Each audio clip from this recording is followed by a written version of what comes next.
যন্ত্রটার নাম সিন্যাপস ঘুটিয়া। যে কোনো স্বাভাবিক মানুষই এই যন্ত্রের নাম শুনে আঁতকে উঠবে এবং এই নামটা উচ্চারণ করার চেষ্টা করলে তাদের 2-4টা দাঁত ভেঙে যাবার অবস্থা হবে। কিন্তু মিয়া গিয়াসউদ্দিনের সেরকম কিছুই হলো না। সে ব্যবসা বাণিজ্য নিয়ে লেখাপড়া করলেও বিজ্ঞান খুব ভালোভাবে বোঝে। ইন্টারনেট থেকে সে কখনোই সুন্দরী নারীদের কেচ্ছা কাহিনী ডাউনলোড করে নাই। সুযোগ পেলেই বিজ্ঞানের জিনিসপত্র ডাউনলোড করে পড়েছে। কোন ক্রোমোজোমে কয়টা জিন জিজ্ঞেস করলে সে বলে দিতে পারে।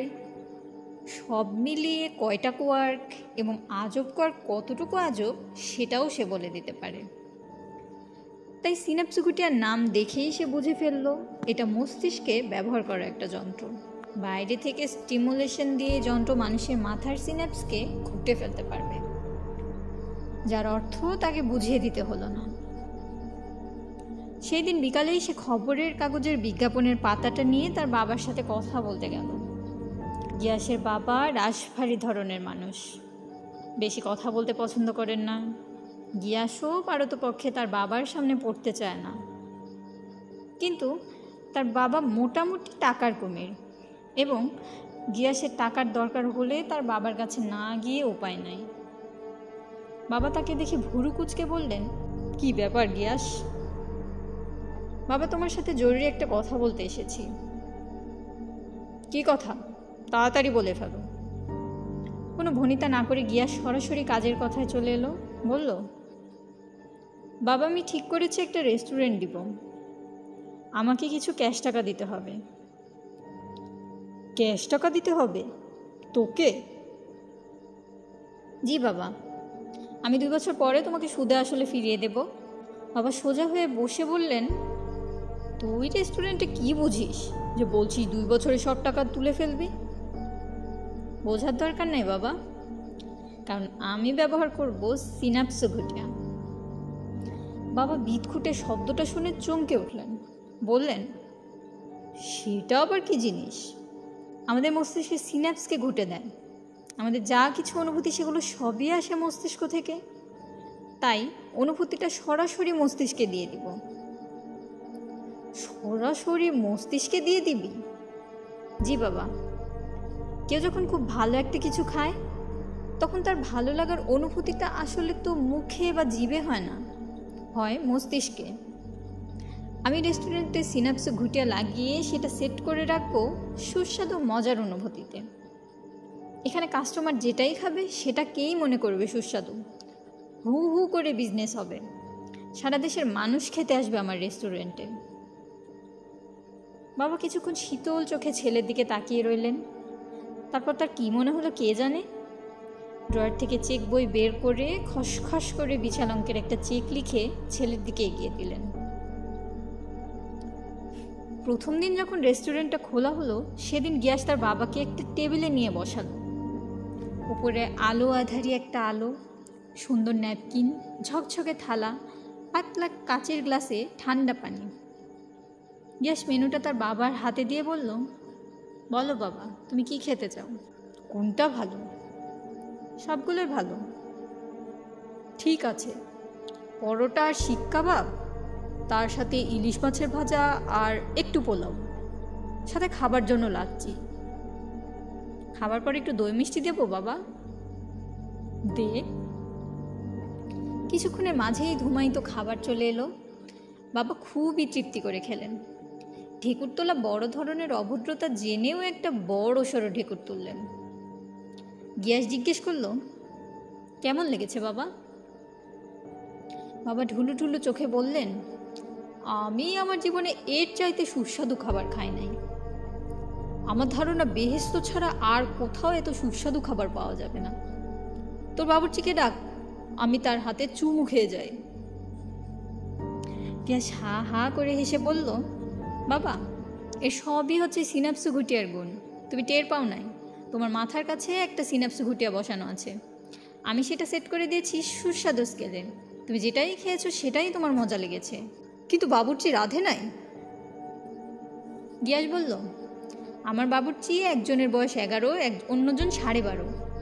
সারাদিন পথে ঘাটে প্লাস্টিকের বোতল কুড়িয়ে বেড়ায়, রাত্রে এসে রাধে। বলিস কি?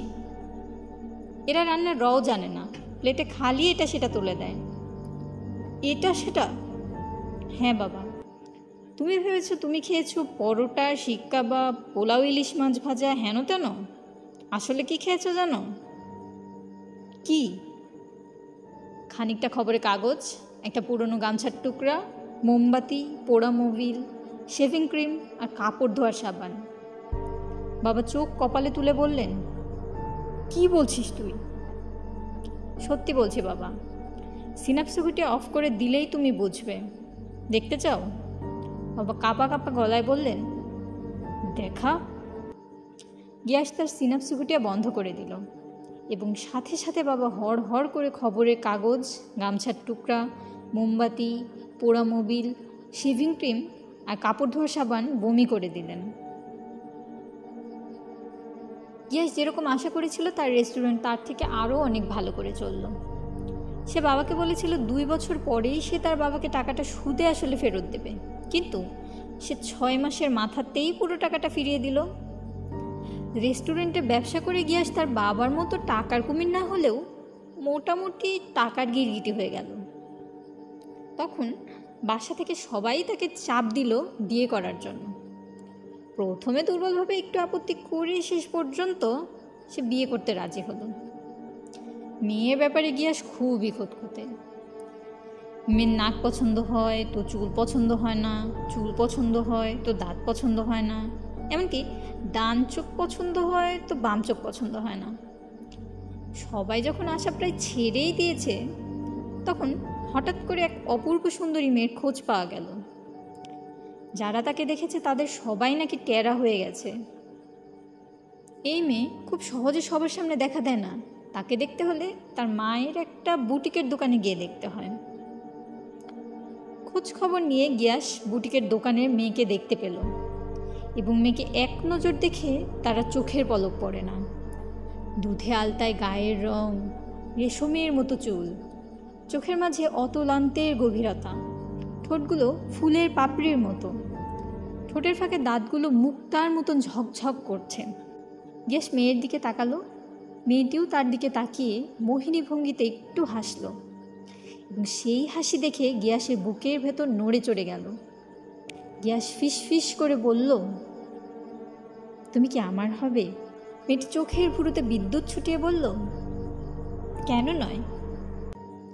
কাজেই খুব ধুমধাম করে বিয়ে হলো। সুন্দরী বউ খুবই লাজুক, লম্বা ঘোমটা দিয়ে মুখ ঢেকে রেখেছে। সব অনুষ্ঠানের শেষে বাসর রাতে বউয়ের মুখের ঘুমটা তুলে গিয়াস ভয়ে চিৎকার করে ওঠে। তার বউয়ের জায়গায় যে বসে আছে তার চেহারা পুরোপুরি বানরের মতো। গিয়াস তোতলাতে তোতলাতে বলল, তো তুমি? হ্যাঁ আমি। তুমি কে? আমি তোমার বউ, কিন্তু তোমাকে তো অন্যরকম দেখেছি, অপরূপ সুন্দরী। আবার হয়ে যাব কিভাবে? নতুন বউ তরমুজের বিচির মতো কালো দাঁত বের করে হেসে বলল, কাল সকালেই মায়ের দোকানের সিনাপসিগুটিয়াটা বাসায় এনে লাগিয়ে দেব। মিয়া গিয়াসউদ্দিন তোতলাতে তোতলাতে বলল, সি সি সি। এতদিন যে যন্ত্রটার নাম সে অবলীলায় বলে এসেছে, হঠাৎ করে সে নামটা তার মুখেই আসতে চাইল না।